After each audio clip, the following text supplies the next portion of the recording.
ഈ ഒരു കൂട് 4-2 4-2 എന്ന് വെച്ചാൽ 4 അടി ഇങ്ങനെ നീളം വരുന്നുണ്ട്, ബാക്കിക്ക് 2 അടിയും വരുന്നുണ്ട്, 18 ഇഞ്ച് പിന്നെ ഉയരം വരുന്നുണ്ട്. 2 പാർട്ടിഷൻ ചെയ്തിട്ടുണ്ട് കേട്ടോ.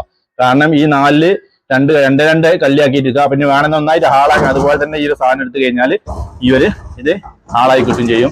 2 ഡോർ ഉണ്ട്, 2 ഡോർ ഉണ്ട്. ഇത് മൊത്തം കവർ ചെയ്ത് ഇതിന് മുകളിൽ റൂഫ് ഉണ്ട്. ഈ റൂഫ് നമുക്ക് വേണമെന്നുണ്ടെങ്കിൽ ഇത് എടുത്ത് മാറ്റി വെക്കട്ടോ, മാറ്റി വെച്ചിട്ട് റൂഫിന് എടുക്കാം. അങ്ങനെ ചെറിയൊരു കൂടാണ്.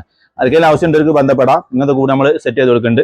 പിന്നെ ഇത് നമ്മൾ മുമ്പ് കാണിച്ചൊരു കൂടാ, മുമ്പ് ഇതേമാതിരി ഒരു കൂട് ഉണ്ടാക്കിയിട്ടുണ്ടായിരുന്നു. 3 കള്ളിന്റെ കൂട്, 3 റൂമാണ്. ഈ 3 റൂമിൽ 1 പാർട്ടിഷൻ ചെയ്തിട്ടുണ്ട്. അതാ നമുക്ക് 3 റൂമിൽ 2 ആക്കാം. ഒന്നായിട്ട് ഹാളാക്കുകയും ചെയ്യാം. ഇത് ഇങ്ങനെ അടച്ചു കഴിഞ്ഞാൽ 3 റൂമായി കിട്ടും. കുഞ്ഞുങ്ങളെ കാക്കാനോ കുട്ടികളെ കാക്കാൻ പറ്റിയൊരു കൂടും കൂടെയാണ്. ഇത് ഫിക്സ്ഡ് ആണ്, ഇവിടെ ഫിക്സ്ഡ് ആണ്. ഇവിടെ ഒരു കള്ളി, പിന്നെ ഇവിടെ ഒരു കള്ളി, ഇവിടെ ഒരു കള്ളി. ഇവിടെ ഈ ഒരു കള്ളി ആണെന്നുണ്ടെങ്കിൽ ഒന്ന് ഹാളാക്കി ഇങ്ങനെ എടുത്തു കഴിഞ്ഞാൽ നമുക്ക് ഒന്നായിട്ടൊരു ഇതായി കിട്ടും ചെയ്യും. ഇങ്ങനത്തെ ഒരു കൂടാട്ടോ. അതൊക്കെ വേണമെന്നുണ്ടെങ്കിൽ പറയാം. അതൊക്കെ ഓർഡറിനനുസരിച്ച് നമ്മൾ കൂടെ ഉണ്ടാക്കി കൊടുക്കുള്ളൂ. ഓക്കെ.